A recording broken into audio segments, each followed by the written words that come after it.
Hello বন্ধুরা, আজকে আমি লাঞ্চের মেনু নিয়ে চলে এসেছি নতুন ভিডিওতে। আমি ভাত নিয়ে নিয়েছি, ভাত তো লাঞ্চে সবাই খায়। তারপরে নিয়েছি স্যালাড, তার সঙ্গে মিশিয়ে নিয়েছি গাজর, বিট, কাঁচা পেঁয়াজ আর নিয়েছি এক টুকরো লেবু।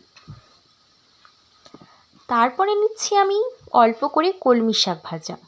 কলমি শাক তো সবাই খেতে খুবই পছন্দ করে, আমিও পছন্দ করি। আর নিয়েছি বেগুন ভাজা, তার সাথে নিয়ে নিচ্ছি আলু ভাজা। তারপরে আমি নিচ্ছি করলা ভাজা অল্প করে, এটা তো আমার খুবই ভালো লাগে। আর নিয়েছি চিকেন কষা। তারপরে আছে আলুর তরকারি, আর তার সাথে নিয়ে নিয়েছি 1 গ্লাস ওয়াটার। তো ফ্রেন্ডস, এটা হচ্ছে আমার দুপুরের মেনু। এরকম দুর্দান্ত রান্না দেখতে আমার চ্যানেলকে সাবস্ক্রাইব করো।